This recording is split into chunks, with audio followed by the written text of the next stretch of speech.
দিদি ভাই মশার ধূপটা দাও না। আনছি। আরে হচ্ছে না, আমি করে দিচ্ছি। চাপ দেখি মা একটু শোন, এই যে ঠিক আছে। হ্যাঁ ওই দিকটা একটু। আরে ঠিক আছে, আমার কাছে আমি করে দিচ্ছি, তুই পাচ্ছিস না।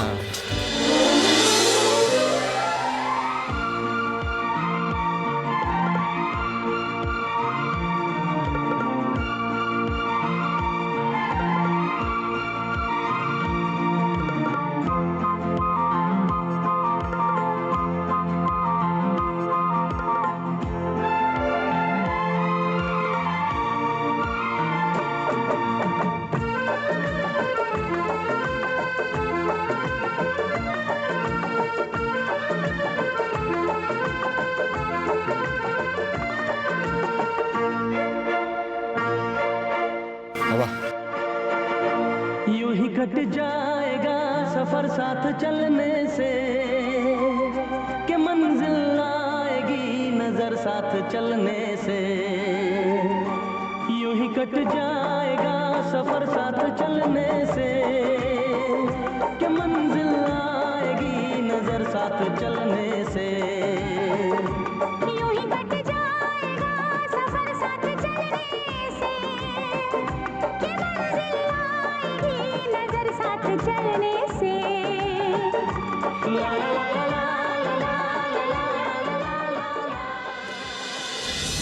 যে মানুষটা সবার মুখে হাসি ফোটায়, আমি আবার কেন তাকে সন্দেহ করছি?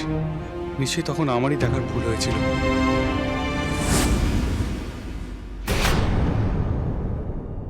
এই মুহূর্তে হয়তো আমার এখানে থেকে ঋদ্ধিতে সাহায্য করা উচিত। একদিন তো অনেক নাটক করেছি এই সিংহ রায় পরিবারের ক্ষতি করার জন্য, এবার না হয় ভালোর জন্য কিছু করি। মা মা মা মা মা মা শরীরটা খারাপ, তুমি ভেতর চলো। এই অবস্থায় তুমি বাইরে যেও না। আমি বলছি ওরা সবাই জগদ্ধাত্রী মন্দির আছে, তুমি থাকতে পারবে না ওখানে, প্লিজ ঘরে চলো। মা মা ভেতর চলো। নিয়ে চলো আস্তে রাহুল। আস্তে। মা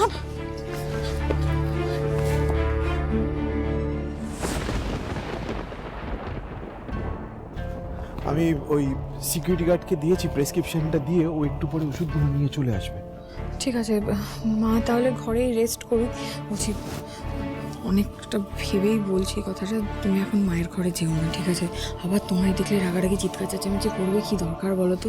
বলছি কি, এসব চিৎকার চেঁচামেচি রাগারাগি থেকে বেরিয়ে গিয়ে আমরা একটু পার্টিটা করি। ডান্সারদের ডাকবো?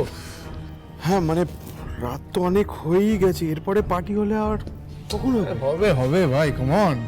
আজকে সারা রাত মজলিস হবে, চাপ কিসের?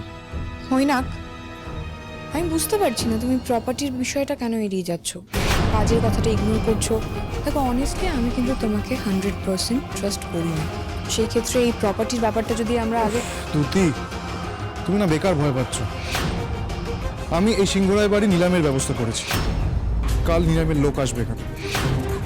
সো বাড়ি নিলাম হয়ে গেলে যে টাকাটা পাবে সেটা নিয়ে তোমরা দুজনে যে কোনো একটা ফরেন কান্ট্রিতে শিফট হয়ে যেতে পারবে। হ্যাপি? হে ভগবান, কাল সিংহ রায় বাড়ি নিলাম হবে। ভাগ্যিস ভাগ্যিস আমি এ বাড়ি ছেড়ে চলে যাই, রয়ে গেছি এখানে। তো এত বড় সর্বনাশের খবরটা পেলাম না, কিছুতেই না। এত বড় সর্বনাশ হাতকে আটকাতেই হবে। আমাকে এই খবরটা ঋদ্ধিকে এক্ষুনি জানাতে হবে। এটাকে হ্যারিকেন বলে, জানে না এটা। চলো, অনেক হয়েছে, সবাই এবার শুয়ে পড়ো, একটু রেস্ট না। আমি মাকে দেখে নিয়ে আসছি। বড় টুনমুনি।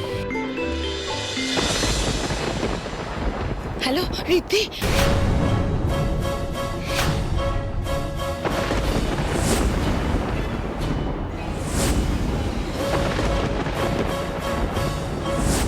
দেখ বাবা, আমি কিছুতেই চাই না ওই মৈনাক আর রাহুলের মতো কুলাঙ্গারের হাতে আমাদের সিংহরায় পরিবারের ঐতিহ্য ধ্বংস হয়ে যাক।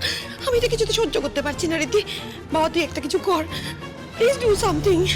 আমি জানি বড় পিমনি, তুমি চিন্তা করো না, আমি কোনো না কোনো ব্যবস্থা ঠিক করে নেবো, তুমি একদম চিন্তা করো না।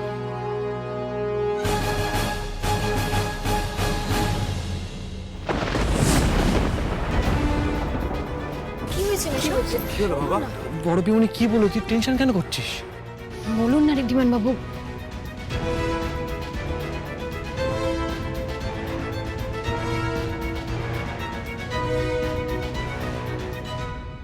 নিলাম করে দেবে মানে? এটা ওরা কি করে? আয়ুষ আসতে দাদু ঠাম্মি মা ওরা যেন এসব না জানতে পারে। আমি চাই না ওরা এসব নিয়ে চিন্তা করো প্লিজ। দেখো আমাদের একটা ব্যবস্থা তো করতেই হবে। কাল বাড়ি নিলাম হচ্ছে, যেভাবে হোক তার আগে আমাদের বাড়িটা উদ্ধার করতেই হবে, বাঁচাতেই হবে আমাদের বাড়ি। কিন্তু কি করে দা ভাই? বাড়িটা বাঁচাতে গেলে হয় আমাদেরকে কোর্টে অ্যাপিল করতে হবে, নাহলে বাড়িটা কিনে নিতে হবে। সেটা তো পসিবল নয়। বাড়িটা কেনার জন্য তো টাকাও লাগবে, সেই টাকাও তো আমাদের কাছে নেই। বাড়িটা বাঁচানোর জন্য টাকার দরকার নয় রূপনী, দরকার একটা ভালো প্ল্যান এক্সিকিউট করা। কি প্ল্যান?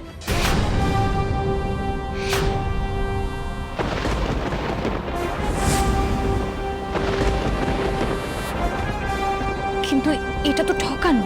ঠকানো নয়। দেখুন, যারা যেভাবে বোঝে, যেরকম মানুষ তাদের সাথে ঠিক সেভাবেই বিহেভ করতে হয়। আমি চাই যে মৈনাক, রাহুল যেভাবে আমাদের সাথে এই অন্যায়টা করেছে ঠিক সেভাবেই ওদের বুঝিয়ে দিয়ে তার এগেনস্টে রুখে দাঁড়ানো। That's the only way. একদমই তাই। ওদের সাথে এরকমটাই হওয়া উচিত। কয়েকজন চিটারের জন্য আমাদের পুরো ফ্যামিলি ভাবে সাফার করবে, সেটা কিছুতে হতে দেওয়া যাবে না। ওই বাড়ি দাদু ঠাম্মি, যেভাবে হোক আমি ওই বাড়িটা দাদু ঠাম্মিকে ফিরিয়ে দেবো। কিন্তু স্যার, এই প্ল্যানটা এক্সিকিউট করতে গেলে তো আমাদের অনেক জিনিস লাগবে, জামা কাপড় লাগবে, এমনকি টাকাও তো লাগবে। সেই দায়িত্ব আমাদের উপর ছেড়ে দেবো। আমরা ছোটরা সামলে নেবো। সিংহরায় বাড়িতে নিজেদের জিনিস নিজেরাই ফিরিয়ে আনবো। কিন্তু আমি এই প্ল্যানটাকে কোনোভাবে সমর্থন করতে পারছি না। একজন পুলিশ অফিসার হিসেবে আমি এই কাজটাকে কি করে মেনে নেব? আমি তোমার অবস্থাটা বুঝতে পারছি, কিন্তু এটা ছাড়া আমাদের কাছে কোনো উপায় নেই। আচ্ছা, তোমার কিছু করতে হবে না, সবটা আমরাই করে নেব। কুণাল, সুমেদাকে ফোন কর, ও আমাদের হেল্প করতে পারে। এখনই করছি। হ্যালো। হ্যাঁ স্যার, বলুন। হ্যাঁ সুমেদা, তুমি বলছিলে না যে ওই পার্টির অর্গানাইজারের সাথে তোমার চেনা জানা আছে? হ্যাঁ স্যার, চিনি। কেন বলুন তো, কি হয়েছে? সুমেদা, তোমার যেটা করতে হবে সেটা হলো তুমি ইমিডিয়েটলি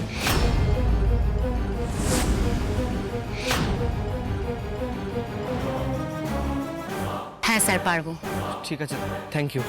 বাবা, তুমি একদম চিন্তা করো না। দেখো, এবার আমরা ঠিক জিতে ফিরবো।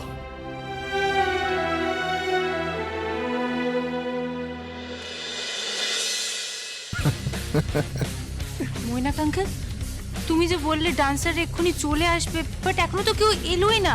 আরে ওই তো এসে গেছে, এসো সময় ভিতরে।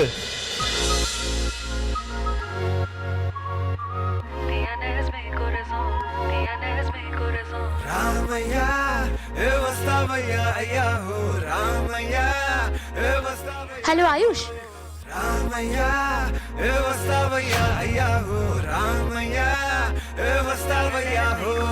Dance with me now, I can't break away.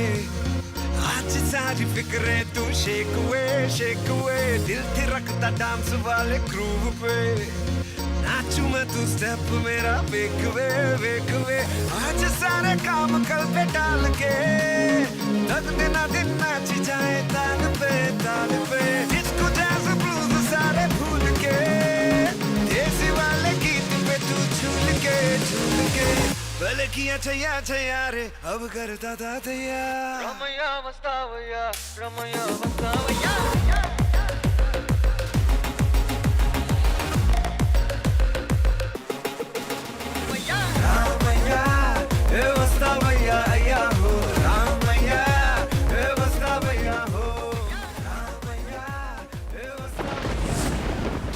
আমার বাড়িতে ঢুকে গেছি। এবার আসল কাজ শুরু করতে হবে। ওদিকের কি খবর? কুণাল স্যার কোথায় আছে? আমার ওই পার্টি অর্গানাইজার ছেলেটির সাথে কথা হয়ে গেছে। ওরা এক্ষুনি ড্রিঙ্ক নিয়ে ঢুকবে সিংহরায় বাড়িতে। আর কুণাল স্যারকেও আমি এই খবরটা পাঠিয়ে দিয়েছি। কুণাল স্যারও ওই ওয়েটারদের মধ্যে ছদ্মবেশে থাকবে। ওকে, তাহলে ততক্ষণ আমরা পার্টিটা চালু রাখছি। আর আজকে যে করেই হোক আমাদের এই কাজটা কমপ্লিট করতেই হবে। কম